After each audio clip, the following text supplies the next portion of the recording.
మాట మౌనం ఈ రెండు చాలా డేంజర్. అవసరమైన సమయంలో మాట్లాడకపోయినా అనవసర సమయంలో మాట్లాడినా దాని ఇంపాక్ట్ మామూలుగా ఉండదు. ఎలాగ అర్థం కాలేదా? ఎగ్జాంపుల్కి ఇదేనండి. మనం చూపించాలి, మనం నిలబడగాలి. మన ఫ్రెండ్ అనుకో, ఇంకోళ్ళు అనుకో, మనకు కావాల్సిన వాళ్ళు అనుకో, నాకు ఇష్టమైతే నేను వస్తా, నా మనసుకు నచ్చితే నేను వస్తా. అది మీ అందరూ తెలిసిందే. నచ్చితే నాకు ఇష్టమైతే వస్తా, నా మనసుకు నచ్చితే వస్తా, అది మీ అందరికీ తెలిసిందే. ఇది లేటెస్ట్గా ఐకాన్ స్టార్ అల్లు అర్జున్ చేసిన కామెంట్. ఆయన ఎవరిని ఉద్దేశించి అన్నారో మనకైతే ఎగ్జాక్ట్గా తెలియదు, కానీ పర్ఫెక్ట్గా సింక్ అయింది మాత్రం మెగా వర్సెస్ అల్లు ఫ్యామిలీ వార్కు మాత్రమే. ఎందుకంటే పరిస్థితులు అలా ఉన్నాయి. కొన్ని రోజుల క్రితం ఏపీ డిప్యూటీ సీఎం కర్ణాటకలో పర్యటించారు. అప్పుడు కూడా ఆయన ఇలాంటి వ్యాఖ్యలే చేశారు.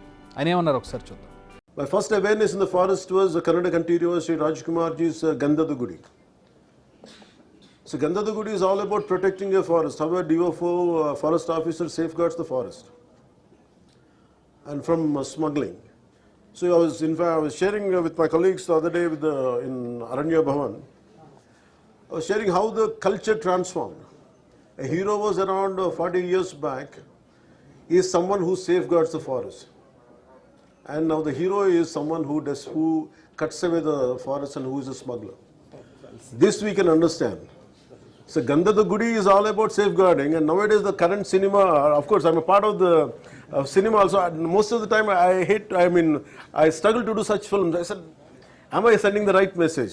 But of course cinema is different, but the cultural shift, what happened, that was quite interesting for us. So here I would like to, though what I could not do in real life, cinema life, but I wish I'm able to do it in real life. And I'm grateful for politics. I'm grateful for people for AP for choosing me and getting me elected through Pitapuram and taking charge as a deputy CM. Pawan మాట్లాడింది అల్లు అర్జున్ గురించేనా? ఇప్పుడు అల్లు అర్జున్ మాట్లాడింది పవన్ గురించేనా? ఎవరి మనసులో ఏముందో వారికి తప్ప మరెవరికీ తెలియదు. ఇదంతా నర్మగర్భ వ్యాఖ్యలు. కానీ ఇప్పుడు మాత్రం ఒకరి మాటలకు ఒకరికి కౌంటర్ వేసినట్టుగా ఉన్నాయి. ఎందుకంటే టైమింగ్ అలా ఉంది. నిజానికి ఈ విషయంపై చాలా రోజులుగా మౌనాన్ని ఆశ్రయించారు అల్లు అర్జున్ ఆ ప్రచారం తర్వాత. కానీ నిన్న ఒక వేదిక దొరకగానే చురకలు అంటించినట్టు కనిపిస్తోంది. నిజానికి అల్లు మెగా ఫ్యామిలీల మధ్య వైరం చాలా రోజులుగా నడుస్తున్నట్టుగా వార్తలు చక్కర్లు కొడుతూనే ఉన్నాయి.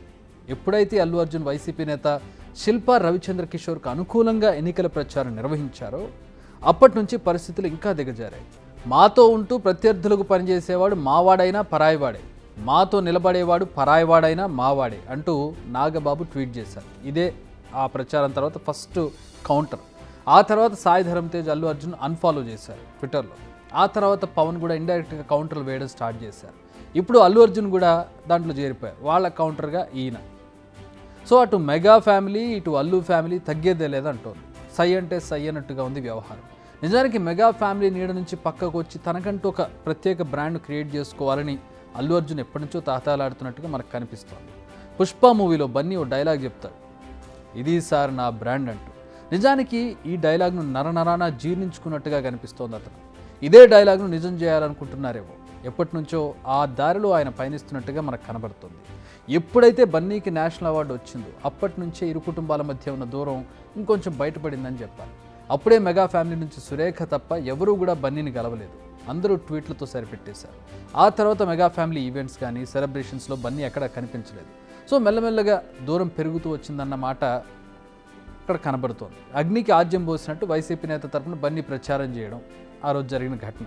ఇక ఇరు కుటుంబాల మధ్య వైరం ఇక దాంతో ఒక్కసారిగా బద్దలైంది. ఒకళ్ళ మీద ఒకటి ట్వీట్లు చేసుకోవడం, ఇండైరెక్ట్గా పేర్లు ప్రస్తావన అవసరం లేదు. నిజానికి అల్లు అర్జున్ అంటే అల్లు కుటుంబం నుంచి వచ్చిన మెగా హీరో అనే చెప్పాలి.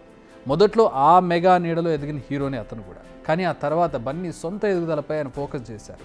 తను కూడా ఒక సొంత బ్రాండ్ను క్రియేట్ చేసుకోవాలని తాతాలాడారు. ఎందుకంటే ఆయన తండ్రి అల్లు అరవింద్, ఆయన ఎంత పెద్ద ప్రొడ్యూసరో, గీతా ఆర్ట్స్ ఎంత ప్రొడక్షన్ హౌసో మనకు తెలుసు. సో దాంట్లో ఆయన తనకంటూ ఒక బ్రాండ్ని క్రియేట్ చేసుకోవాలి, ఇంకా ఎన్నాళ్ళు ఇలా మెగా అంటూ ఉండాలి అనేది ఆయన పంథ. బన్నీ అంటే మెగా కాంపౌండ్తో సంబంధం లేదు, ఓన్ టాలెంట్తో ఎదిగానని ఆయన ప్రూవ్ చేసుకోవాలనుకున్నారు. నిజానికి ఇవేవి తప్పు కాదు. కానీ ఈ ప్రయత్నంలో ఆయన అనుసరించే మార్గం ఇప్పుడు వివాదాలకు కారణమవుతోంది. గతంలో తాను హీరోని అయ్యానంటే దానికి కారణం మెగాస్టార్ చిరంజీవి అన్నారు బన్నీ.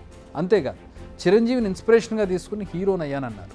బట్ ఇప్పుడు ఫ్యాన్స్ వల్లే హీరోని అయ్యానని చెబుతున్నారు. సో ఇక్కడ కూడా ఆయన మెగా ఫ్యామిలీని సైడ్ చేసినట్టుగా కనిపిస్తోంది. ఇదే ఇప్పుడు ఇంకా విమర్శలకు కారణమవుతోంది. ఇప్పుడు ఇరు కుటుంబాల తీరు చూస్తుంటే వివాదం సద్దుమణగడం కంటే ఇంకా పెరుగుతున్నట్టుగా కనపడుతోంది. దీంతో ఇటు సోషల్ మీడియాలో ఇరు కుటుంబాల ఫ్యాన్స్ కత్తులు దూసుకుంటున్నాయి.